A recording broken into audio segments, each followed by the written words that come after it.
Hello, everybody, and welcome to Bipolar Opposites.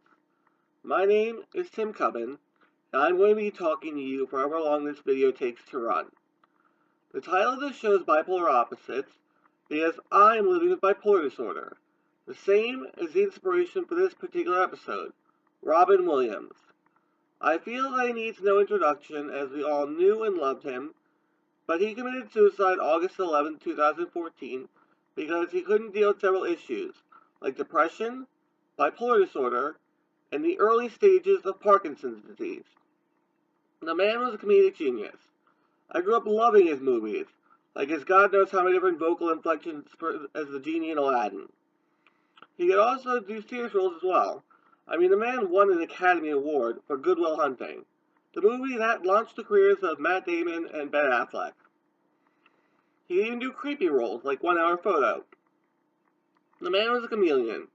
He made us laugh, he made us cry, and he certainly made us cry when he hung himself with a belt. Williams also strove to raise awareness for the medical condition bipolar disorder, and was one of the reasons I started this series in the first place. So I thought it important to honor him in this series about his demons that led to those that led him to his heartbreaking decision. I've decided that today's episode will be about bipolar disorder. My devoted followers will recall that this subject was what I launched the series on, but I promise they will be different. As any regular viewer knows, I provide research to each episode to prove my point and not just blab my own personal opinion. They would probably also know that I visit dictionary.com to come up with a precise definition. Last time I only offered one definition. This time I'll visit multiples. Random House Dictionary defines bipolar disorder as an affective disorder characterized by periods of mania, alternating with periods of depression, usually interspersed with relatively long intervals of normal mood. The William Collins Journal Dictionary describes bipolar disorder as a mental health problem characterized by an alternation between extreme euphoria and deep depression.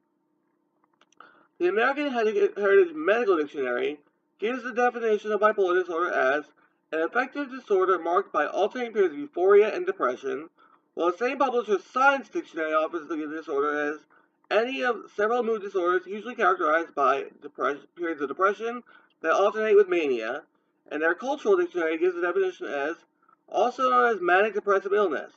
The psychiatric disorder is marked by periods of euphoric, manic highs, often followed by periods of depression. Now that we have established the precise textbook definitions of the illness, I think it pragmatic to explore a few of the signs and symptoms of mania and bipolar depression. These come from helpguide.org. The site offers in-depth explanations of the disease, but for time's sake, I'll just cover the bulleted facts.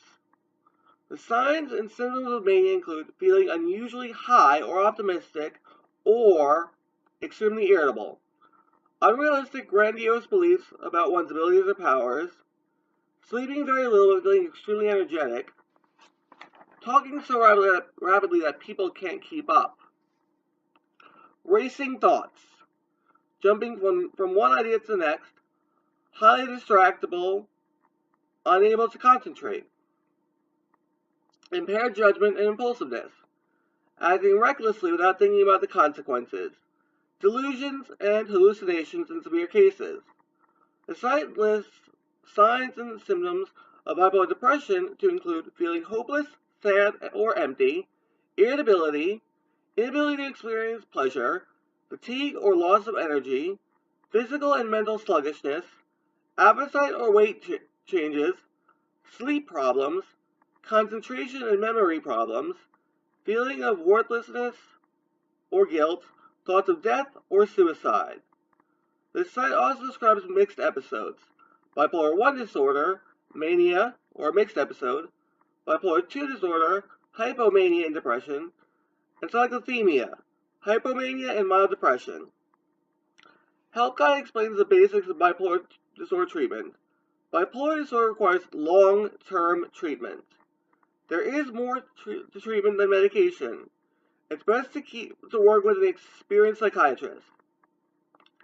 Self-help for bipolar disorder include Get educated, keep stress in check, seek support, make healthy decisions, monitor your moods. Sadly, bipolar disorder ties into suicide, and if anyone observes these in their loved ones, please, please, please get them help. These signs include talking about death, self-harm, or suicide, feeling hopeless or helpless, feelings like worthlessness or like a burden to others, acting recklessly as if one has a death wish, putting affairs in order or saying goodbye, seeking out weapons or pills that could be used to commit suicide. I don't know if any of these signs were noticed with Robin Williams that could have saved his life, but I hope that others can take his tragedy into stride and save a life. Note that suicide is going to be a future topic in the Robin Williams series.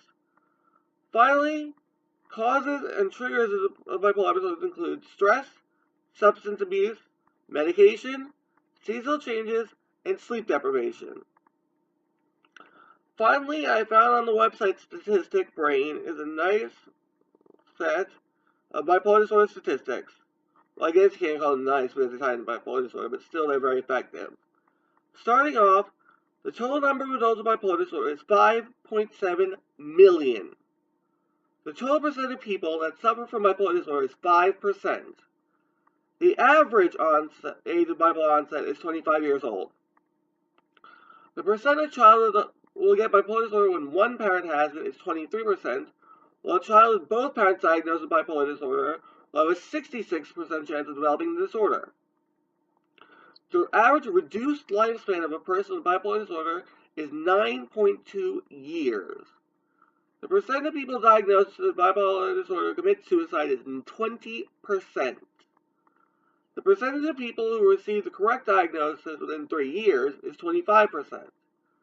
The percent of people with bipolar disorder who are obese is 35%. The percent of people with bipolar disorder who are treated with lithium is 77%. Finally, the percent of people with bipolar disorder who will receive misdiagnosis is 70%.